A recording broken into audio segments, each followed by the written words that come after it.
Hello, everybody, and welcome to a very special live edition of the Political Junkies. I'm, of course, MAGA Jesse here with straight-laced William Beck. How are you, William? Good. Good. Well, good to hear. We got a lot of stuff to get into. It's the end of session, finally. The legislative session is over. We finally don't have to deal with these Democratic policies that they've been ramming down our throats the entire session. Well, we do have to deal with them. We do have to deal with them. Now. That's right, but they can't create any more for the time being right now. Up until February, which is going to be when the next session starts. Of course, we can't trust these Democrats, though. They may end up deciding to do a special session to push through even more garbage. So we need to be ultra aware. We need to be on top of it. And we need to make sure that we're on top of what these Democrats are doing, because they are sneaky, they are slimy. And that's what we plan on breaking down today, because we need to explain what exactly was going on during this last day of session. What kind of garbage were they pushing? What were the Democrats doing? And also, it wasn't just the Democrats, plenty of rhinos involved too. So what do we want to get into here first, William? Well, just to clarify any confusion, Truth Hurts is not streaming today. This is our other show, The Political Junkies. Jake's out of town, so we decided we would keep going on with our live show here. So we're here to break down the end of the legislative session. So sit back, relax. I'll be reading your comments here, so feel free to chime in. Be sure to silence your cell phones as we enjoy our time together. So, all right, now what do we have to talk about here? And that's the thing. We've talked about so much as this legislative session has gone on. We have talked a lot about this surplus money. We've talked about the pedophile language the Democrats sneak into bills. We talked about the child mutilation that the Democrats have pushed. We've talked about the Uber socialist takeover. We may no longer even see Uber in our state anymore. We've talked about the education, the indoctrination, the wokeness the Democrats are bringing into schools, the hate speech database where they're really just trying to infringe on our First Amendment. But we need to get into what happened yesterday.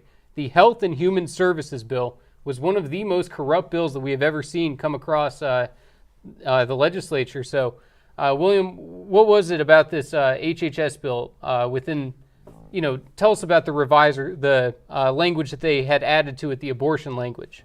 I was actually going to push this over to you because Jake did a very long video, I think a 10-minute video, kind of talking about how crazy this language is that they put in here. That's right. So if we have a video showing Senator Eric Putnam saying that he doesn't support these new extreme abortion language pushes that they're trying to incorporate here, and then at the end of the day, he votes for this HHS omnibus bill. That's right. Which contains all the very same language that he claimed he opposed. So do we want to get right into that? I think so, yeah. Let's go ahead and roll that Eric Putnam video where he said at a town hall that we went to that he was against this type of language being in the bill. So yeah, let's go ahead and roll that first. Jan, the repealer was going to be in the PRO Act. It's not because of me. Right? The repealer was supposed to be on the Senate floor about a month ago. It wasn't. Right? That bill, the Repealer Act, is really complicated. It's convoluted. It's not clear. What it does is it takes a lot of the laws that are on the books right now. There's statute right now that says that you can't have a third-term abortion. There's statute that says stuff about parental notification. A lot of those were considered unconstitutional by a county court in Hennepin. Right? That doesn't count as unconstitutional in my book. I mean, do you see what I'm saying? Like, that's not good enough to make an argument to say all these things are unconstitutional, we need to throw them out. That's not good enough. And I've had arguments with my DFL Senate colleagues and said, you're not a lawyer. I've had those discussions. And I know I've just upset the back half of the room. But I don't think that bill's ready. I don't think it makes sense. All right. So let's slow down a little bit here and just try to kind of explain what's going on here. So he references a repealer bill. This essentially takes all these little abortion statutes, which there are a lot of them, by the way. He mentioned a couple of them, no third trimester abortions. You got to take care of the baby if they're the result of a botched abortion. And what Democrats essentially have done with this repealer bill, which now they snuck into the Health and Human Services Omnibus Bill, that's the HHS Omnibus Bill, they are essentially doing away with all of those things. Now, there was a ruling from a liberal judge in Ramsey County, I think this was late last year, that essentially nullified all those things. And now Putnam's making the argument in this clip that, well, we shouldn't toss out all these statutes just because some random judge says that they're unconstitutional. And I think we agree with that. Yeah. I don't know if he agrees with that. I think he's just putting on a bunch of happy talking points at this town hall, which Jesse and I were at. Jesse did a great job at, putting it to Senator Putnam for his real liberal positions. He's no moderate, that's for sure. Exactly, that's what I'm thinking too. He sells himself just like Judy Seeberger does as a fake moderate. You are not a moderate if you vote in lockstep with the entire Democratic agenda. There is not a single vote where Eric Putnam distinguished himself. Not a consequential vote. There wasn't a single bill, wasn't a single amendment of consequence that he voted against his own party. It's all a game. It's all a charade. And, luckily we have that on video to prove that Eric Putnam is a liar. He said that he was against this language. He said it was too extreme. He says that he's been fighting the Democrats in caucus. Well, where was that fight on the Senate floor? Nowhere to be found. Eric Putnam caved. And maybe he didn't even cave. Maybe he actually believes this crazy stuff that the Democrats are pushing. I probably believe that he is as liberal as we think he is. He's probably as liberal as his voting record shows, probably even more liberal. So it's amazing to me that these senators in swing districts who were barely able to win their election feel like they have the right to trample us with their leftist agenda. Let's go ahead and pull up that article of on this Health and Human Services bill, if we even want to call it that, because this is nothing for health, nothing for human services, and all this does is try to kill babies when they're right about to be born. So this was an article that Jake had written that goes into what this bill actually says and what it does. So as you can see, scroll down a little bit there, Dawson. So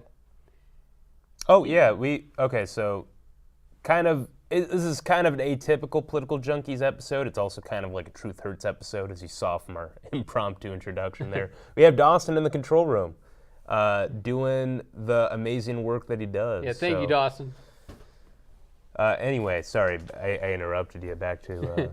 No, that's okay. So basically what the Democrats are modifying here is the Minnesota law, Minnesota statute, section 145.423. So what they want to do is cut out the part where it says, so the original text said, a born alive infant as a result of an abortion shall be fully recognized as a human person. What do the Democrats want to change it to? An infant who is born alive shall be recognized as a human person. So they're creating all this language to try to twist things, and then at the bottom there they get rid of that it's shall be taken by the responsible medical personnel to preserve the life and health of the born alive infant. They got rid of that. They don't want the doctors and nurses to be caring for that infant. Instead, they love abortions. They want that baby to die. So what Jesse's talking about is you see the language that has the little strike through. That's current right. State statute, and the strike through would eliminate it from state statute. That's right, and everything underlined is new. So the new part at the bottom there would say, by the responsible medical personnel to care for the infant who is born alive. So they wanted to get rid of the part that says preserve the life and health. So if they don't want to preserve the life and health of the baby, we have to assume, well, they want to do the opposite then. Because why wouldn't you want that in state statute? It doesn't make any sense. And what do the Democrats say? They say, oh, third trimester abortions never happen. We shouldn't even be talking about this. Well, if it doesn't happen, then why do we not want it on the books saying that this should be illegal? It is a joke. These Democrats are just as radical, just as extreme as we expected them to be. And this is what we get when we have a Democratic trifecta. Even though it's only by one vote in the Senate, they have gotten these Democrats in lockstep. Who knows what kind of things they dangle over their head to make them fall in line, but it's unbelievable what we're seeing in this bill here. And continuing on, go ahead and scroll down just a little bit more right there. So also, this is, some of the definitions of born alive infant. They're looking to change things in there. And you go ahead and scroll down a little bit more for the repealer. So that shows all of the sections that they're looking to eliminate. And as of course we have highlighted there, 145-4.3. So that's an interesting statute that is now going to be a distant memory of Minnesota because these Democrats are willing to go all out to kill babies. What do you think on this, William? How crazy is it that they are sneaking this type of wording into legislation on health and human services? I love when you ask these questions of me, like, no, I don't think it's crazy at all. I don't know. No, of course it's crazy. And everyone in the chat thinks it's crazy too. Yeah, do we got any comments here? We do have some comments. So we've got a lot of good afternoons and hellos. We got some of the usual fans. We have Tucker, Bad Hat Harry, Napkinator. Good to see you guys. Thanks for tuning in live. I appreciate that. And if you want to have your comment read live, be sure to head over to Rumble if you can. Absolutely. I'll be checking in on YouTube and Facebook occasionally, but Rumble is really where it's at. It also seems like we have Jake in the comments commenting from the Action for Liberty account. Jake, do you not have your own Rumble account? You're trying to get the subscriber count up. I mean, it starts with making your own account. But only you can prevent forest fires. It's only up to us. we have a question from Napkinator79. When do we march on the Capitol? We need action.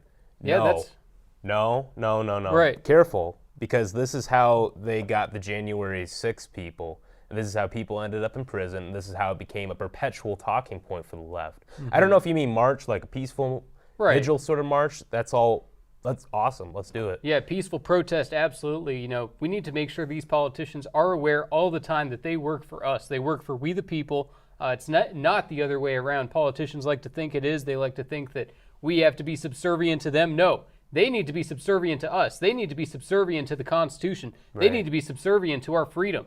So, you know, all these politicians who think they got it opposite, that's why we need to protest. So I agree completely. As long as things are peaceful, as long as things aren't, destroying the Capitol, I'm sure everybody knows like what happened in Tennessee where those radical leftists were storming into the Capitol for gun control. We obviously never want to look like anything like that. Well, the problem was with that, of course, when leftists do it, it's fine because the media covers for them. But when Republicans do it, that's why we have to be extra careful because the media is against you and me. That's right. They'll even take someone like Nick Sandman, you know, a random middle schooler, and they'll turn him into a villain nationwide within a couple days. Right. All he did was smirk. All he did, yeah. So like they're eager to turn.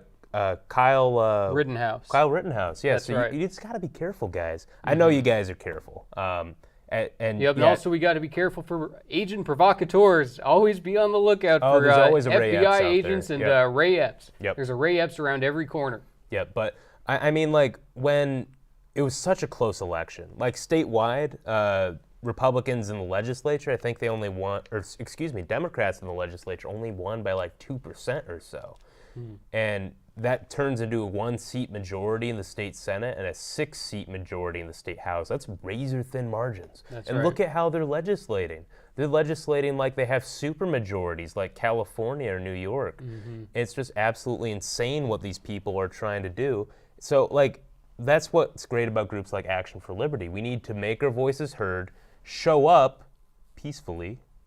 That's an important addition there. And tell them that we're upset, that we're pissed off. What else can we do at this point? Right, exactly. You know, just like, you know, we show people how to do in these town halls, you need to show up to a politician's town hall, put them in their place, make sure that they understand, like I was saying, that they work for us and that they're not allowed to go along with a radical agenda and then expect people to just deal with it. We're done dealing with it. We need to take our country back. And there's going to be severe implications for how these Democrats are voting because, like we showed you in that video there, Eric Putnam lied. Eric Putnam is a complete and bold-faced liar. For him to say, oh, I'm against this repealer language, I'm going to do what I can to fight it, and then when it comes to the floor, he doesn't have a word to say. He just votes green, votes yes, just along with every other Democrat, doing as he's told. So now, at least we all know, there is no such thing as a moderate in the DFL. The Democrats, there is no moderate left. All of them have fallen in line with the radical agenda. So it's a good thing to know, but it's a very sad state for Minnesota. Yeah, I know we wanted to do the bonding bill next, but let's talk, as long as we're talking about no real moderate Democrats, let's talk about the new taxes that they're slapping on to Minnesotans. Mostly hardworking Minnesotans, by the way. We have this new gas tax. We have this gas tax increase. We have this delivery tax, so 50 cents tacked on to every Amazon package that you order. You have tab renewal fee increases. So who's that going to hit the most? And then they talk about the biggest tax cuts in Minnesota history. Give me a break. Like, I think it is a proven net increase.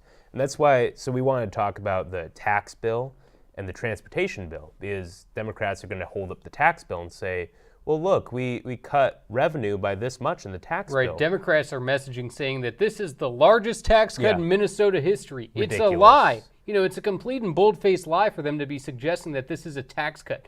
Overall, this is a net increase for taxes. So the state of Minnesota, they're going to have even more of our taxpayer money to waste next session. They're going to continue to raise our taxes, and then they're going to lie to our face and tell us that, you know, that they're lowering taxes. You know, don't piss on my leg and tell me it's raining. That's what the Democrats are doing. Right. I've never heard that one. That's good. We got a comment from Bad Hat Harry. I was in a tax cut rally in 2009 with Jason Lewis, and the media completely misrepresented that rally. I'm curious, like, what were they saying about the rally? Like, the media was bad back then, but, like, I think they're ravenous now. I'm curious what they're saying. Right. Yeah, because and the media is going to cover for the Democrats. Oh, yeah. We already know that. Dawson, pull up that article we have about the new taxes. Not that one. Yeah, just go to the news on the website. We'll be able to find it from there. Yeah. Go and scroll down. That's the one. Yeah, there we go.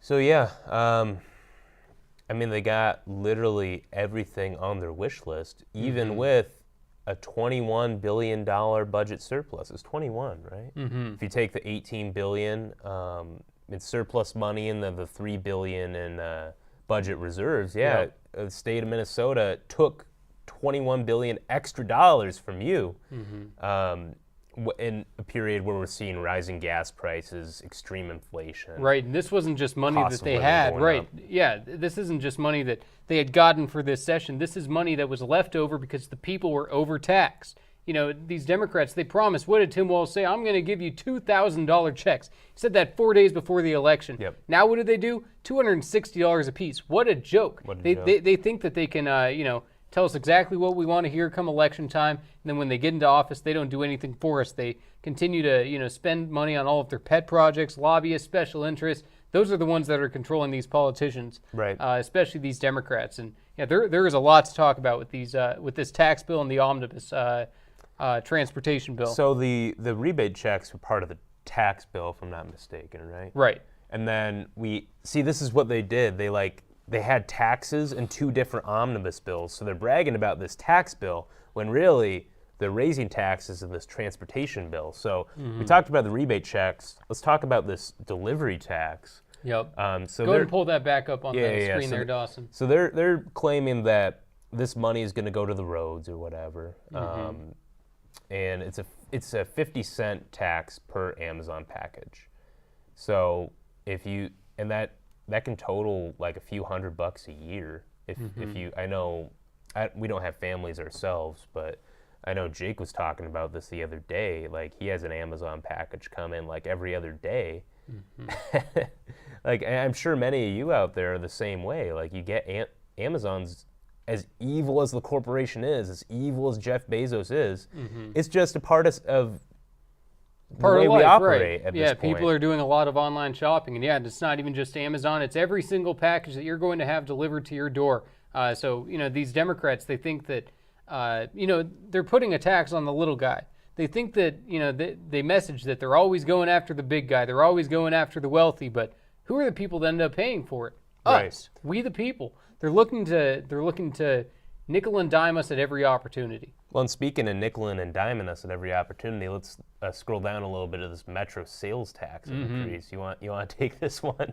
I'm pretty livid about this one. Oh yeah, absolutely. For them to be tagging on another 0.75% of a tax, you know, what this is going to result with is, you know, a lot of people shopping outside of the metro, which a lot of people already do that. But now people are going to say, well, I'm not going to be able to continue to afford this, ridiculous, unaffordable taxation scam that they have running in the Twin Cities. So this metro sales tax, it's going to raise it from, up 75 cents essentially. So This is going to be a tax on almost all of your goods that you purchase in the stores in the Twin Cities and the metro area.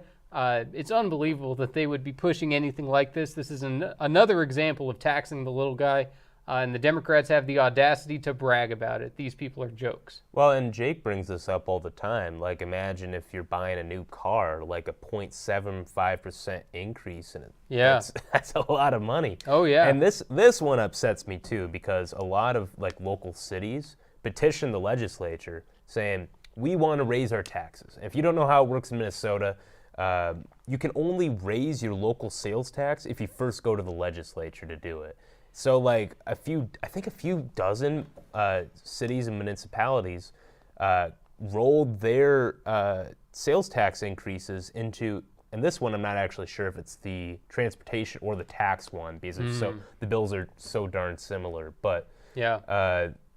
They got their wishes. So you're going to see, if you live in a lot of these metro communities, you're going to see your sales taxes go up even higher. Yeah. Like, what's the incentive to stay in Minnesota? Right. Like, I'm just looking at all this, and we're not even through the full list, but I'm just looking at all of this, and I'm like, are they trying to get everyone to move out? Like, Yeah, they're trying to feels kick out like all it. the businesses, they're trying to kick out all the families, the people that actually create jobs. They don't want them here, so that they're going to have to increase their everyone's taxes to make up for that lost revenue, and eventually, we're all this going to Wisconsin or South Dakota or Iowa. It's ridiculous. Right. And another thing to note, with these two, tax and transportation, as well as the HHS bill that we just discussed, these are hundreds to thousands of pages of omnibus bills. Yeah. The omnibus bill, which, technically, if you read the Minnesota Constitution, Article 4, Section 17, they are unconstitutional. But the courts have allowed for these omnibus bills, for these bills addressing multiple subjects, for these bills that have nothing, have ideas that have nothing to do with each other. The courts say, oh, that's no problem. That doesn't violate the Constitution. A real constitutionalist would look at every single one of these bills that the Democrats have been pushing and just on a constitutional basis be able to determine that they're out of order, that they can't be passed. But the Democrats, they don't care about the rules. They'll sidestep the rules. They'll sidestep the Constitution. They'll sidestep the Bill of Rights. But yeah, and that's just part of the problem with this omnibus bill season that's gone on, and just the fact that that's the style the Democrats and rhinos have chosen to adopt things. Right. Let's catch up on some comments here. Sure.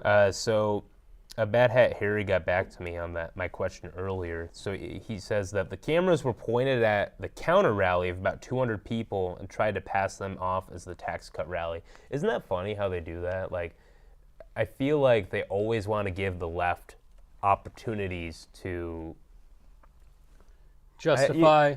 well, no, like, so you have this awesome, great rally at the Capitol. I remember during the COVID lockdowns, there were like these protests at the Capitol. Thousands of people showed up, and you had some counter-protesters, and the media would either focus on that or say, oh, yeah, there were maybe like 100, 200 at most people that showed up. It's Yeah. like they're purposely trying to drag us down, and it's obvious at this point.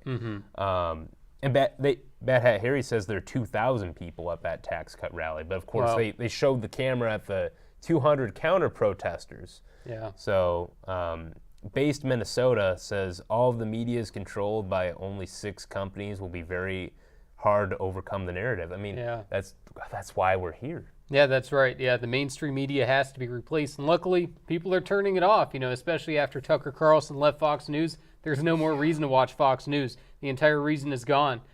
So, people are turning away from mainstream media, even on the left. People aren't watching CNN and MSNBC in the numbers that they used to. So all kinds of people are saying, we are done with the mainstream media.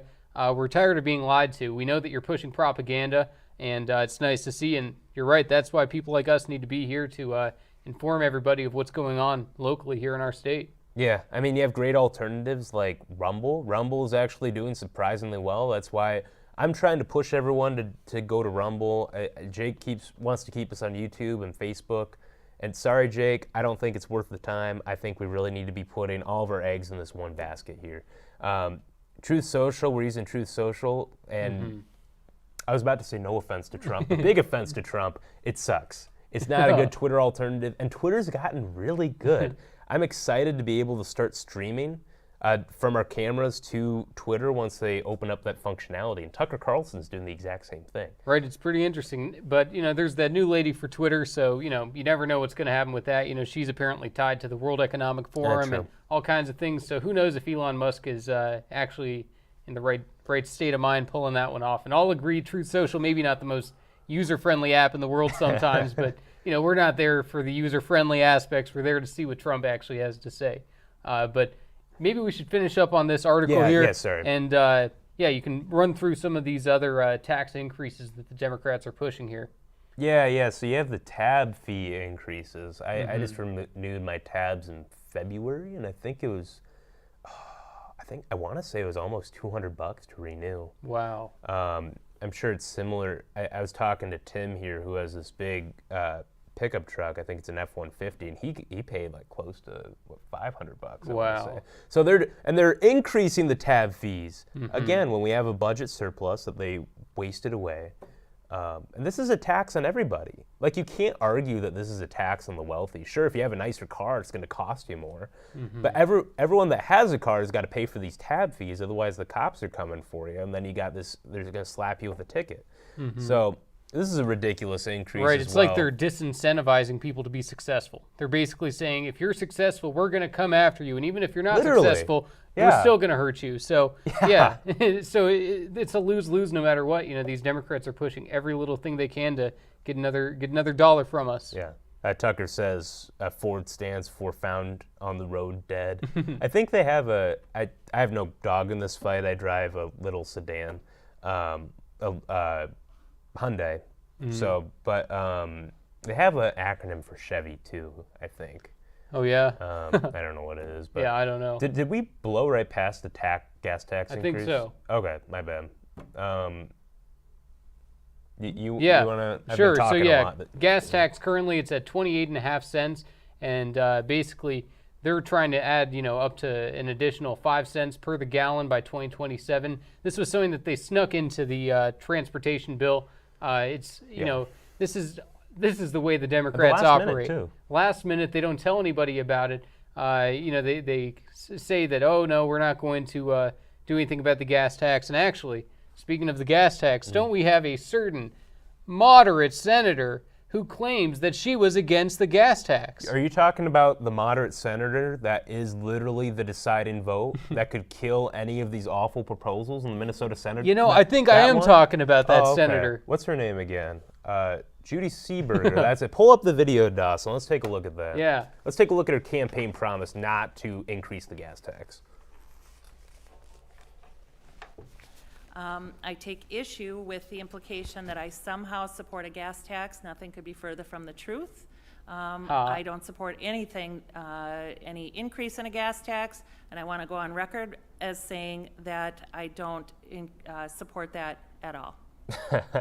That's a pretty firm, I want to go on record that I don't support that at all. Yeah, if you didn't know anything about her, you'd believe her. You'd think, she's going on record here. She's saying, I stand against a gas tax. That's not politician speak. That's firm opposition right here. Yeah, exactly. And, boy, are we surprised that she's a liar. Yeah. Not at all.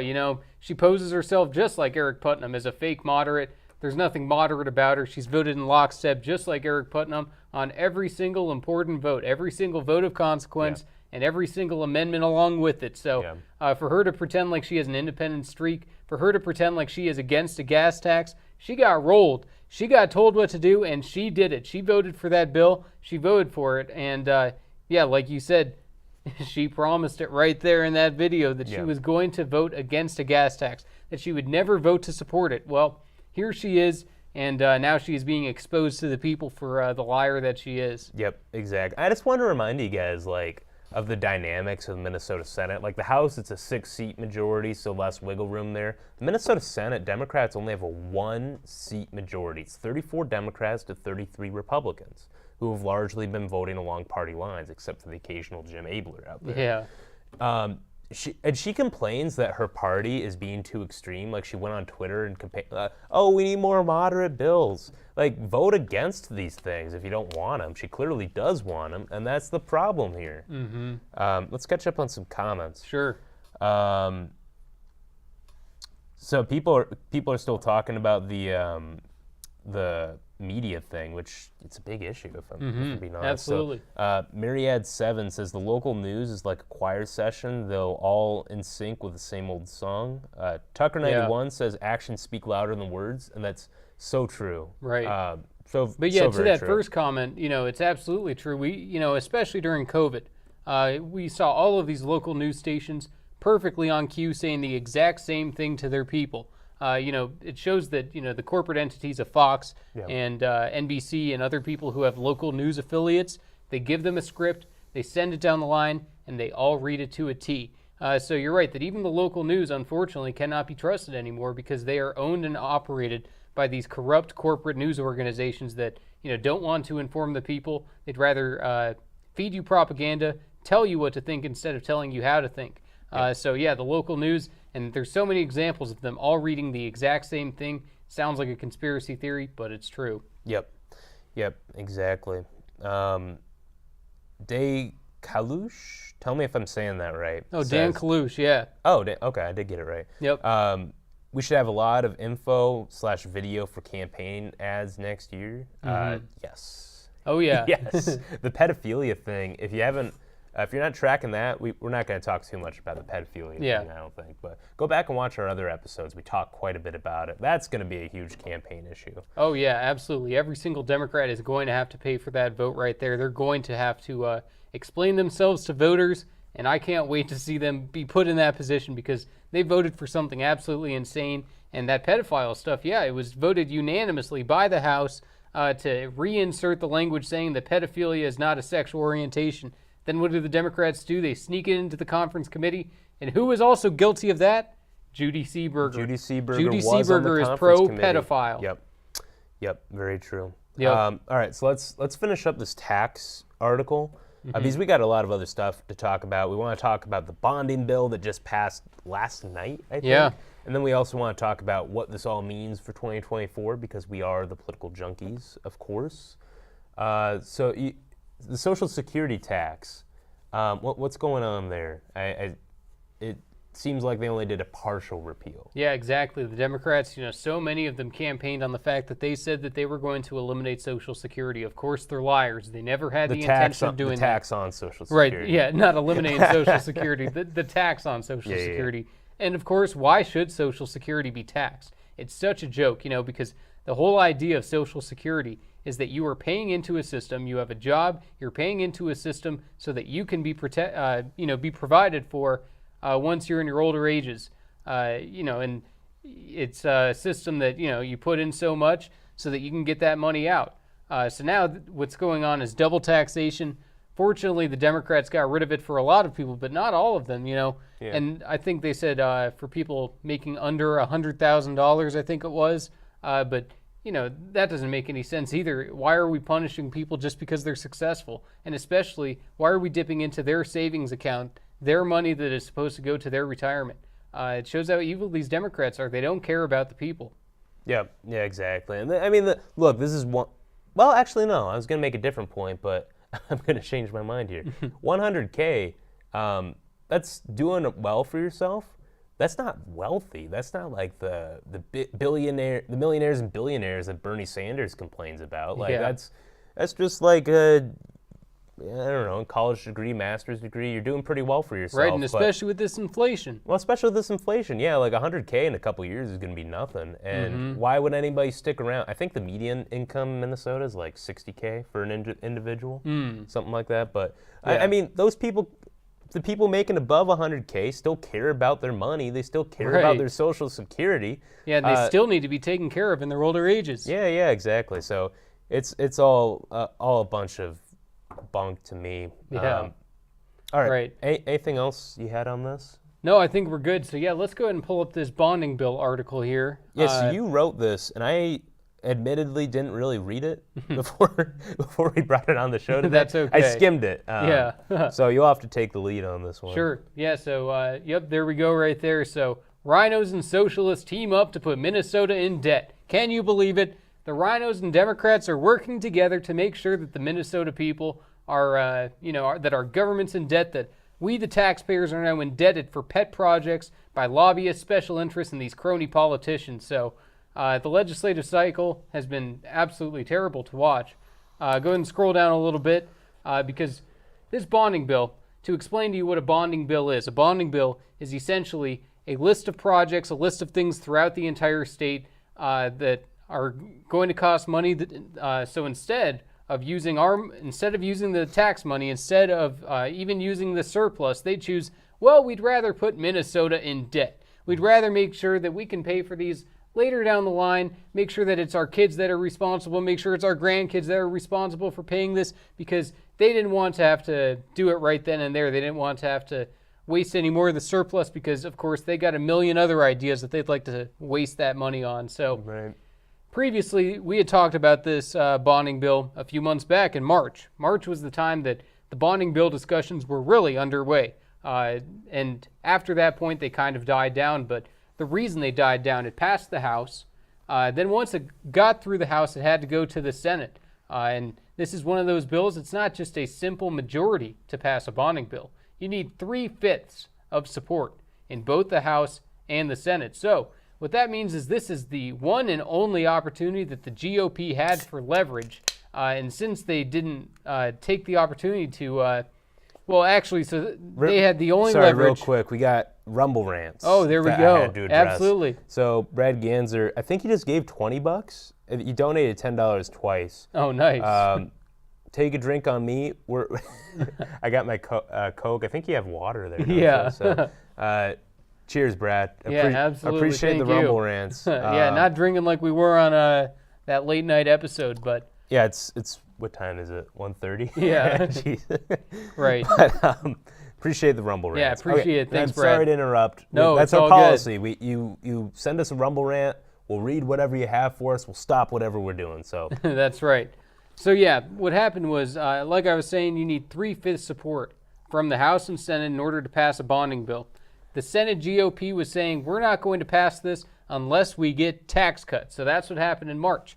They said, we're not going to vote to pass this thing. Sandra Pappas, the crazy senator, she was saying otherwise. She was saying otherwise, basically saying that she wasn't going to allow this to happen. She then went into a committee meeting, started crying, started saying, basically admitting to the fact that she's pay to play, which is crazy, because that's obviously illegal. And we commended the Senate GOP during that time. We said, you guys did a great thing right there, but we think you need to go even further. We said, you don't sign on to a bonding bill until we get a complete return of the surplus to taxpayers. You don't sign on to a bonding bill until we say no gun control is passed in the session. And then also we wanted tax cuts and the elimination of the Social Security tax, which would have been fantastic. So the vote was party line back then, except for Pappas, who actually voted against it too, but that was all just a sneaky maneuver to make sure she could reintroduce it. And since that point, it seemed kind of that it would be dead on arrival. right. And nothing changed really about the bill that much, other than adding a few more projects, moving another few projects into another bill, here and there, some shifting like that. But then what ended up happening was they decided very last minute, we're going to pass a bonding bill, we're going to do this thing. And so they get it through the House, 97 to 35, so that means only 35 representatives had a backbone. Only 35 could be even mistaken as fiscal conservatives, because if you are voting to indebt our state for all of these pet projects, it is a joke. And then if we can scroll down, we can see the Senate vote there. And as you can see, 56 to 11, only 11 Republicans in the House are, somewhat of fiscal conservatives, because other than that, everyone 11 voted in Republicans line. in the Senate. Yep, Yep. exactly. So, the Democrats got their way. They got their 3/5 majority. The Republicans proved that they have no backbone. They said that they were going to stand firm. They didn't get the tax cuts like they wanted to. And what did they do anyway? They caved at the last minute. It's just crazy. And actually, what I found so interesting about the debate that took place on the floor yesterday was the fact that Carrie Dietzig, the lady who is in charge of the Senate DFL, the Senate Democrats, she's their majority leader. Mm-hmm. She kind of unveiled behind the curtain what really goes on at the Capitol. She explained the type of deal making and shifting that goes on behind the scenes that a lot of times we, the people, are not privy to. So let's go ahead and roll that clip because it gives some very important insight into the way things really work at the Capitol. Yep. I think Dawson punished us by removing the talent view here. Yeah. Was I looking at it too much? Is that the problem? No. Senator Dzik. Thank Yep, you, here we Mr. go. President. Members, this was part of an agreement that Still can't see it. Minority Leader Johnson, Minority Leader once. Damath, and Speaker Hortman and I made when we kind of had the global agreement to try to come to a bonding bill, because we all want to help to help the communities across the state with their requests. And so as part of this agreement, we have the GO bill, and then we had a cash bill. And the agreement was to put the new Republican projects in the GO bill and the new Democratic projects in the cash bill. And it wasn't so that we had a Republican bill and a Democrat bill. It was just how we felt that it would work out. And then there was a mix-up. Staff was working really hard. Staff was working late. This all, took place late at night. And there was also Republican projects from the House already in that cash bill. And so unfortunately, a bunch of them and maybe some new ones got put in the cash bill instead of the GO bill. So continuing to have discussion among the 4 leaders, because there was some concerns where people might not have wanted to vote for some of the other projects in the cash bill, but they also didn't want to vote against their own project. So we had an agreement and an understanding that so as to not cause a problem or political problem going forward where somebody could say, you didn't vote for that project, you didn't vote for that project in your district. We have an agreement that certain people might be off the board today. They will be excused, so they're not voting against their project in their district. We all know that we support all of these projects all across the state. So I just want to put that on the record that people might be off the board right now. But when nobody we take was. this vote, they will be excused, and that is part of the agreement. So thank you, Mr. President, and I don't know if anybody has any. All right. What am I missing here? Yeah, so actually, what you're missing there is that what she's talking about there was the cash-only bonding bill. So what that means is that bill did not need the 3/5 majority like this bonding bill did. So that was HF 670, because when this bonding bill failed in the Senate, what the Democrats tried to do then was create a cash-only bill that would feature a lot of Republican projects so that they could win those votes, and also because of the fact that it only takes a simple majority. So what ended up happening on that HF 670 was another interesting thing where a lot of the Republicans didn't vote. I can't remember the exact number, but it was something like maybe 7 of them, maybe 8, maybe even a little more. But all of them chose to withhold their support for it. It goes to show that's the sneaky system that runs. Carrie Dzik there was basically providing political cover. She was covering people by saying, Right. oh, me, Mark Johnson, Melissa Hortman, and Lisa Demuth, came to, we all came together and we came to some sort of agreement so that everybody can be happy. Well, we're not happy. We're not happy at all. They just wasted our money. They just all, they helped out the people that are funding their campaigns, the special interests and the lobbyists.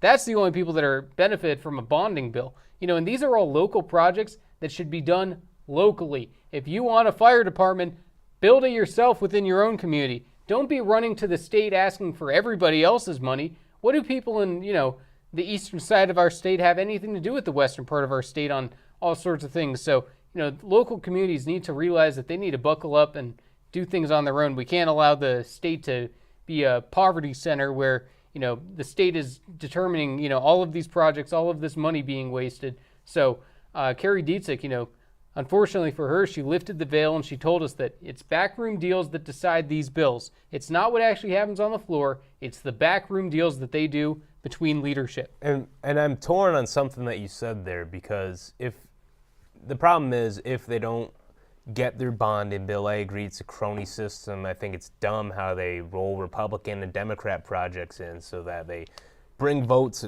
for the whole thing. But if they don't get their special little projects in the bonding bill, they're just going to raise local taxes to do it. Like, it's a lose-lose situation for Minnesotans.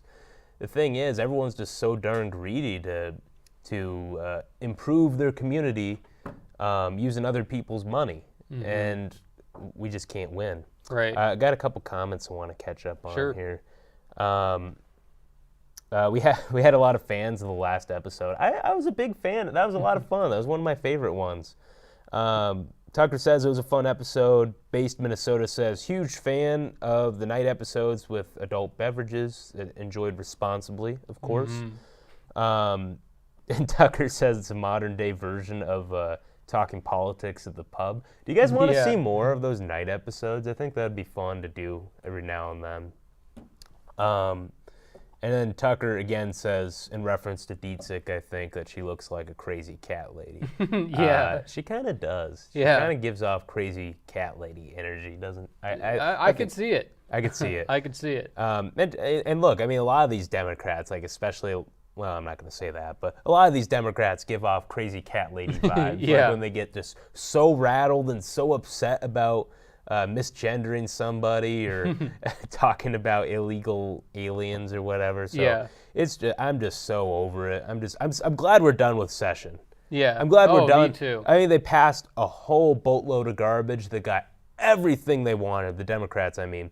And Republicans at the end kind of caved. Yeah. I mean, look. Right. It could have been the Republicans' last showing of strength. They could have maybe taken the Democrats off guard by it if they said, oh, yeah, we're going to vote for it, and then they don't actually do it. It would have been a slap in the face to the Democrats right there, to where they think, oh, we're finally going to get this through. We tricked the Republicans.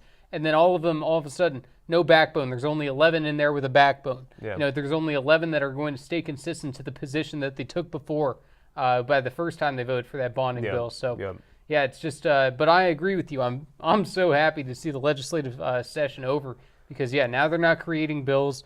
Now we get to just track Tim Walz and the executive branch, make sure that money is being appropriated the way that it's supposed to be appropriated. Right. Of course, with feeding our future fraud, we know that the Democrats are going to be pulling all types of sneaky things going on. So just because the legislative session is over, that doesn't mean that it's over at all. We need to still be aware, and especially on the executive branch, federally, and everything else going on. Our job is not done.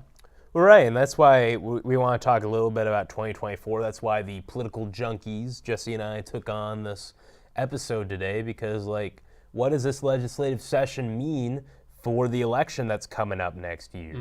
I think a lot of the people who voted Democrat last year probably didn't see what they got coming. It's like abortion in all cases, transgender sanctuary state, pedophilia is on the way to becoming socially acceptable. Yeah.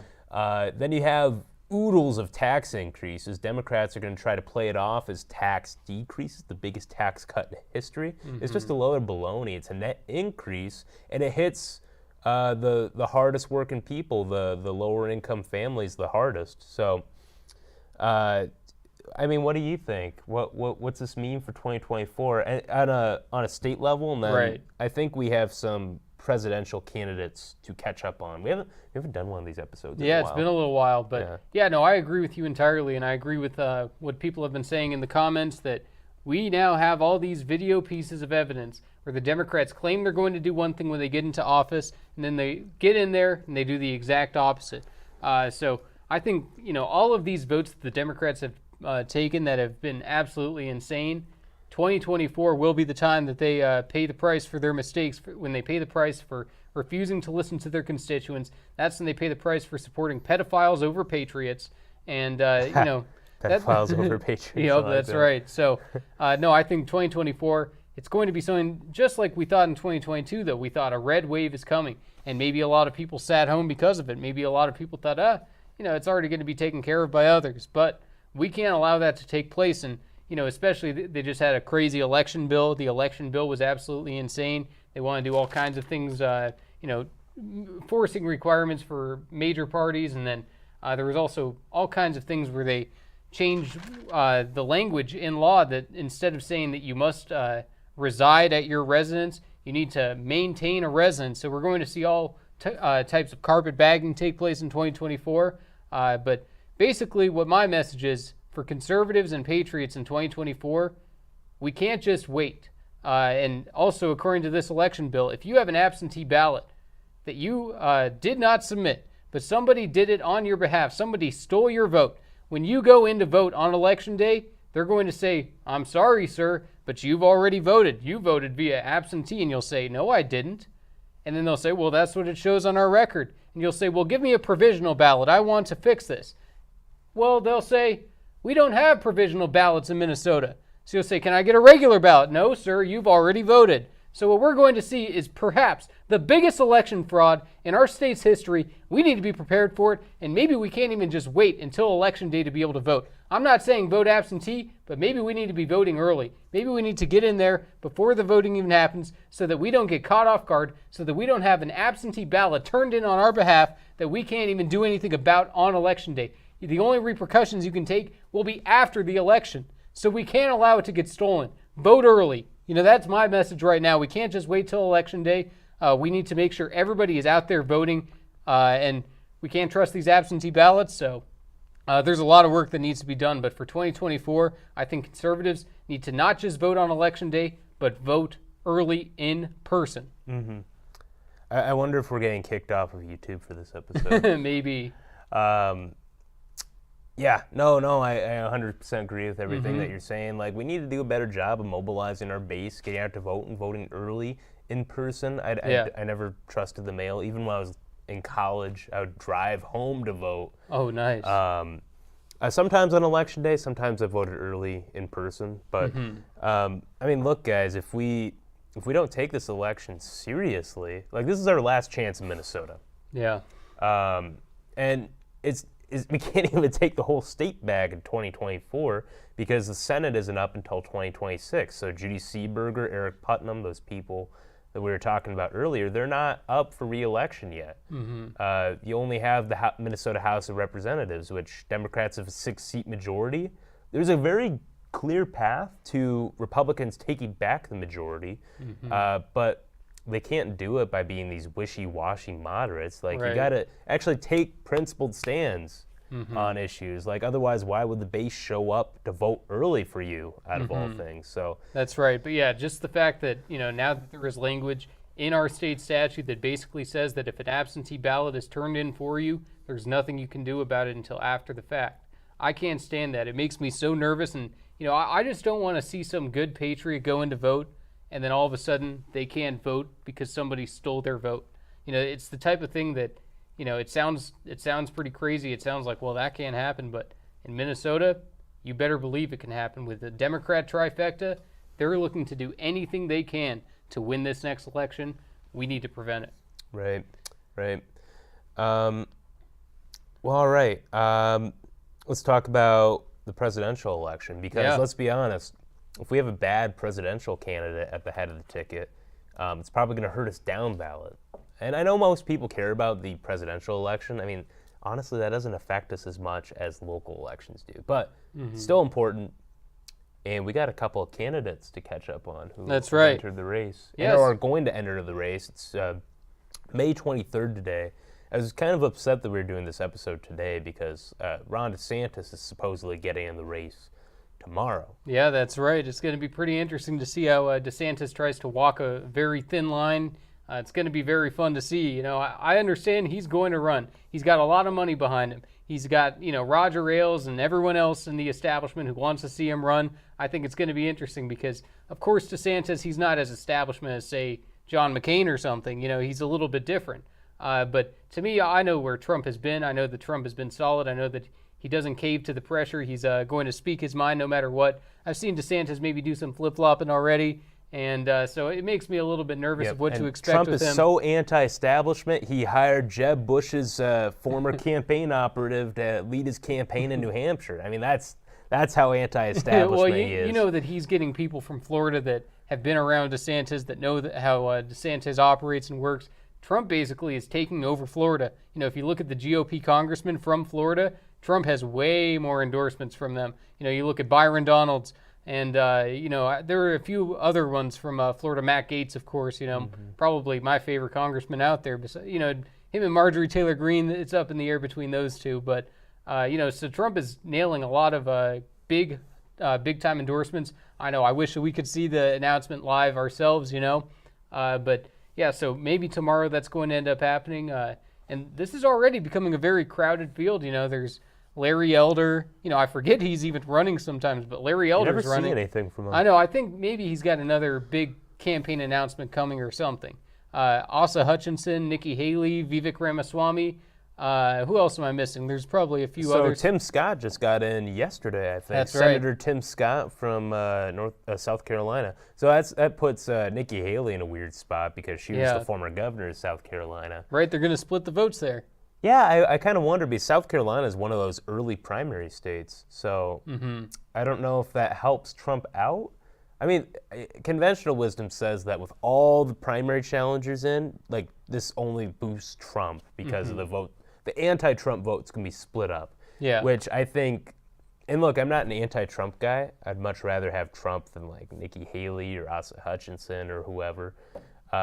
I think we can do better, though, because I just don't know if Trump's electable. I've talked to way too many people on the campaign trail when I've been out door knocking who said, and like they have conservative opinions, like I have conversations with these people, but for some reason, they got a case of Trump derangement syndrome. That's been pounded into their brains by the mainstream media. Yeah. And I just don't see any way to undo that at this point. Like Biden's bad, but people just hate Trump for no discernible reason. And look, I'm not saying that's right. I'm not saying it's justified, but it's just the world that we live in, and we got to deal with it. And look, Trump came close to winning Minnesota in 2016. You compare that margin, it was within a point or 2 points in 2016.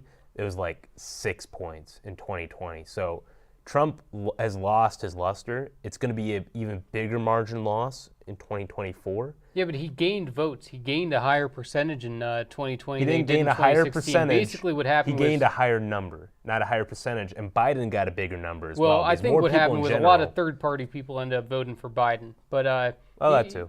I think that was a lot of it right there because in 2016 there was a lot more third-party voters. A lot of other people had decided to basically vote for someone besides Trump and Hillary.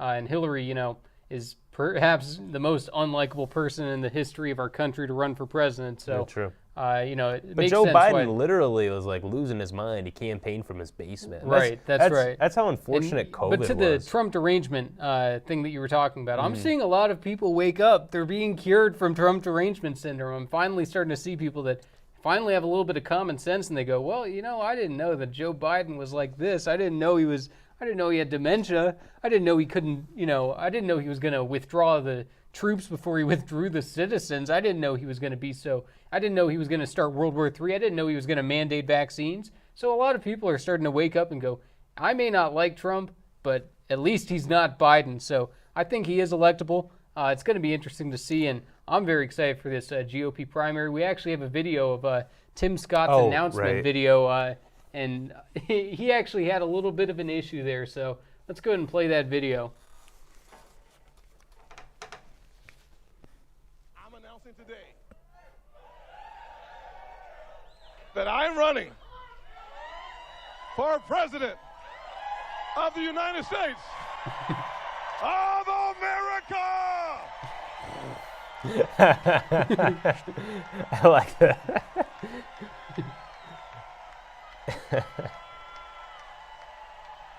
He's been rehearsing that one. Yeah. Oh, yeah. You see, they're attacking our American values, our schools, our economy, and our security. But not on my watch. Not on my watch. That won't work. I cannot stand by while this is done to America. She's done too much for me. Our nation, our values, and our people are strong, but our president is weak. America is not a nation.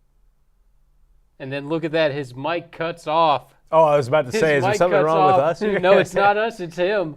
How do you have a presidential announcement and you can't even get it right. You can't even have the microphones working. So he's a total establishment slime ball. Well, what's the lapel mic for on his? Yeah, that's shirt true. then? I'm not actually sure. You'd think, maybe he has doing a private recording of it or something. And there he goes. He tries a new microphone, also not working. He's having a tough time up there.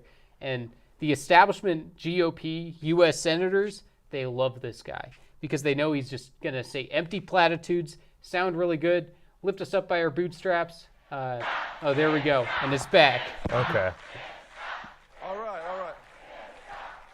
All right, well, that's good right there. So Tucker got exactly what I was thinking of when he did the of America. Yeah. Tucker said Howard Dean moment Yeah. with the Yeah, that's right. We're going to go to Georgia and South Carolina and take Texas. Yeah. Woo! And then his campaign just dropped from there. This was a Democrat running for president in 2000? Yeah. 2004 or something like that? I think, yeah. And he was 2004. leading, and then I don't know if this was actually the reason he fell off, but you should go look it up. It's funny. SNL, they made fun of him, and I honestly do think that, that was part of the reason he took such a big dip because, everyone was making fun of him and everybody was starting to not take him seriously anymore. Yeah. And it's pretty interesting how things like that work out. But yeah, back to Tim Scott here, like I was saying, the establishment loves him. He stands for absolutely nothing. He's never taken a vote where I go, wow, look at Tim Scott. He's really fighting for freedom. He's really fighting for liberty. No, he votes however Mitch McConnell and Joni Ernst and the rest of them tell him how to vote. Tim Scott, there's nothing really that special about him. I wish that, I wish he was great. I disagree. There is something special about him. He's never been married. He has no kids. Really? Which I just found, and he's 57 years old. I did not know that.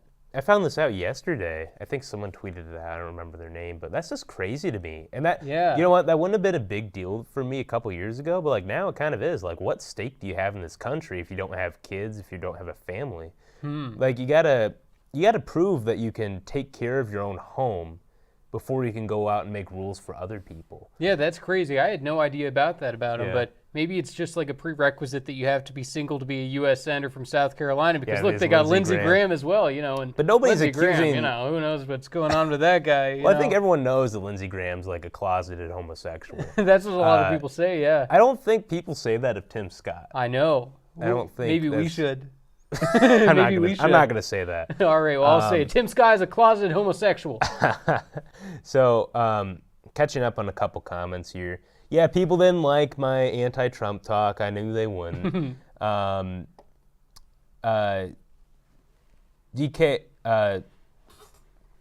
Kalush, is that right? Yeah, Dan Kalush. Dan Kalush. Okay, I'll get it.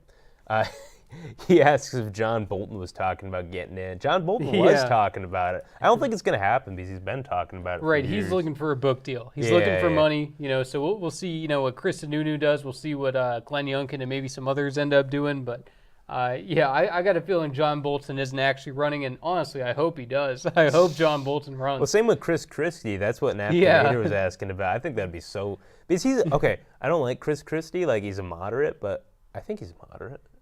He's just so unremarkable. That's the thing. Except he's a good debater. He's good on stage. Oh yeah, I mean he is the reason Marco Rubio got destroyed in 2020. Or 2016.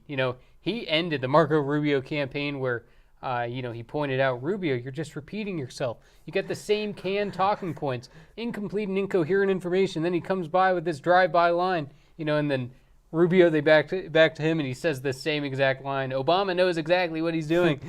So Chris Christie destroyed him right there. And what I hear is Chris Christie and his team think that Chris Christie is the only one who can take on Trump in a real debate. Yeah. I don't think that Chris Christie knows what he's up against with that kind of animal. And with the electability thing that you said some people are getting upset at you in the comments for, it's tough to say that a guy who became president is unelectable. It's a tough sell. And, we got Trump told was a in different person in 2016. Right, That's in 2016, they lied, the media and everything, they just said, he can't win. And then, go back to 2008, they said, you guys, you got to put in John McCain so that you can win.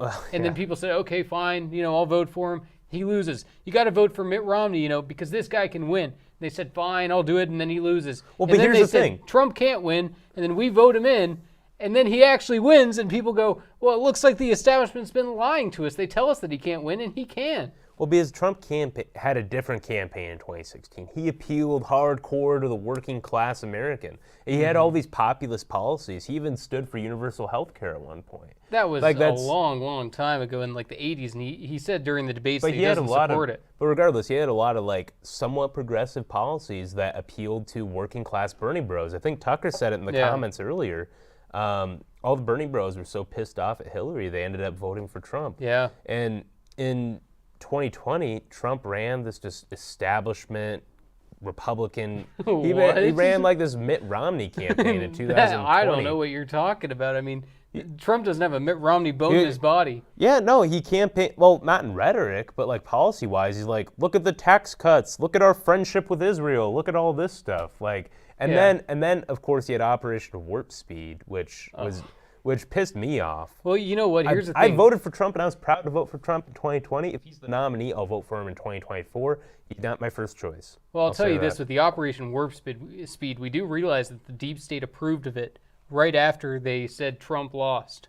You know, right after the election, they basically said, and now we have a vaccine ready.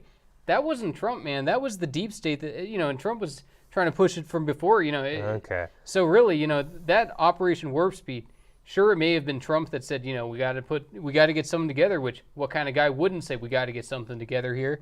But, you know, it was the deep state and the, you know, scientific underbelly of our government that was really doing all of the work and behind the scenes of that thing, and they were feeding him false information about the vax. So you're saying that Trump has no capability to stand up to the deep state, so no, therefore he can't drain the swamp. No, I'm saying he was on his way out. They announced the vaccine on his way out. He couldn't do anything about it at that point because Joe Biden was the one who started doing the producing, started doing the rollout, started getting it out everywhere. This isn't Trump's fault, William. You got to find another issue because I'm not allowing Trump to go down on this. It is Trump's fault because he's the one who expedited it. And Based Minnesota has a great comment. Let me finish. Based Minnesota has a great comment that I would like to read before you go silencing the people in the comments. I'm not doing that. I'll silence you. He asks, see, when he has talking points he doesn't like, he just tries to silence the opposition. Can you like Trump but objectively see that he failed on his top 3 campaign promises? According to Based Minnesota, they are drain the swamp, lock her up, build the wall. None happened. That's a good point. Oh, yeah, I didn't realize Trump's a police officer. He's going to lock up Hillary. He's going to put her right in jail. Come on. You know, he did everything he can. He started the Durham report, and the Durham report, it didn't even get finished until like a week or two ago. That was the whole thing, though. He was like, I'm going to go after Hillary on this. I'm going to cause a special investigation. And to think that, oh, yeah, Trump didn't fight for the wall. In what reality? He shut down the government to try to build the wall. You know, is he supposed to keep the government shut down forever until he gets a wall? You know, I'd like to see it too, but, you know, I'd like to see DeSantis do anything like that. Yes. DeSantis wouldn't do anything like that. DeSantis wouldn't even lift a finger, you know. From what I hear, he's a snobby guy. He doesn't, you know, nobody likes him. Everybody that's ever met him has said, you know, this guy's a jerk. This guy's full of himself. You know, he's a sloppy, you know, he eats pudding with his fingers. He's gross. You know, Ron DeSantis, there's so much better that we can do. And, you know, I think that we're going to see this develop further into the 2024 primary. I'm sure we'll have some fun going back and forth. I should get a mug that says Jesse Tears on it. Yeah, it's going to be you, man. Because I don't know, you know, I used to call Ron DeSantis Mr. 19%. That's too positive. He's actually Mr. 17%. He is now polling below RFK Jr. levels in the Democratic primary there. So Ron DeSantis, Mr. 17%. We'll see if he's going to go even lower. How low can he go? Well, and look, Ron DeSantis isn't even necessarily my guy. It seems like everyone's turning on him. I think it's because he hasn't actually announced his campaign yet. That will change tomorrow, and possibly maybe tomorrow, by the time you're watching this, he's already announced. But I'd also be down with like a Glenn Youngkin candidacy. I like Glenn Youngkin. I think he would be fantastic. But what DeSantis has done back, and you're trying to end the episode. I'm just going to get my one talking point in here. You say that DeSantis wouldn't shut down the government, he wouldn't stand up. I think you're wrong on that because he is attacking the biggest, if not the biggest, I think the second biggest employer in the state of Florida. He's basically pushing them out of the state. Mm-hmm. He's going after Disney hardcore for their woke agenda where they're indoctrinating kids, they're standing up for drag shows, they're standing up for pride parades, and he's taking a stand and saying, no, we're revoking your special tax status. You don't get a free ride while you indoctrinate our children, while you criticize our policies. I think that is a great show a great sign that he's not going to be a John McCain or Mitt Romney. Because look, he's actually standing on conservative principles. He can actually drive out the base, and he can win back suburban families. We need all of it. DeSantis would actually build the wall? You're saying DeSantis would be able to get it done? Yeah, I mean, Between Pelosi and Schumer saying that we will not concede an inch, we will not build the wall, we will not give you the funding for the wall. How is DeSantis going to? Well, maybe you're planning on losing the House and the Senate, Well, but I'm planning on winning those things going in Hold on a second, to 2024. Hold on a second. That was what the situation was. That was what the comment was over, that Trump wasn't able to build the wall. Why wasn't he able to build the wall? Chuck Schumer, Nancy Pelosi. That's exactly what happened. All you got to do is look up Trump meeting Pelosi and Schumer in the White House. That meeting is legendary. Where he basically says, oh, no, we're not going to talk behind the scenes. We're going to talk in public. We're going to say it in front of the cameras. Nancy, it's called transparency, Nancy. Nancy, come on. I did like that. That's the thing. That was all over the border wall. That was all, But what DeSantis is fight. doing in Florida, he was busing migrants up to Martha's Vineyard into D.C. and saying, hey, guys, there's a problem down here. Please acknowledge it. I think that was ballsy. Like, that was pretty... And look, he's doing what he can. He's not even in the White House. So I like DeSantis. I respect him a lot. He's not necessarily my guy. I don't have the hat out here anymore, as you can see, but... we'll see. He might be a bit of a neocon, but we have plenty more to talk about with this. Right. I'll let you get in any last-minute jabs no, that's you want okay. to. I agree with you. It's going to be developing. It's going to be interesting to follow the 2024 primary. Yeah. I'm excited to see, debates, things like that, and, things are always shifting. Things are always moving. New issues will rise up to the front, and I'm excited to see how everything breaks down. Yeah, me too. All right, guys. Well, thank you for watching.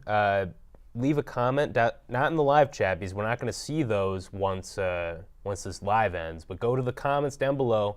Tell us what you want to see next, either for a Truth Hurts show or for a Political Junkies show. We're going to be trying to do these more often. So, any last words? No, that's all good. Yeah, appreciate it. Thanks, guys, for tuning in. This has been great. Great to see you guys all in the comments and everything. So, until next time, this is the Political Junkies, and I'm MAGA Jesse. And I'm straight-laced William Beck. We'll see you next time.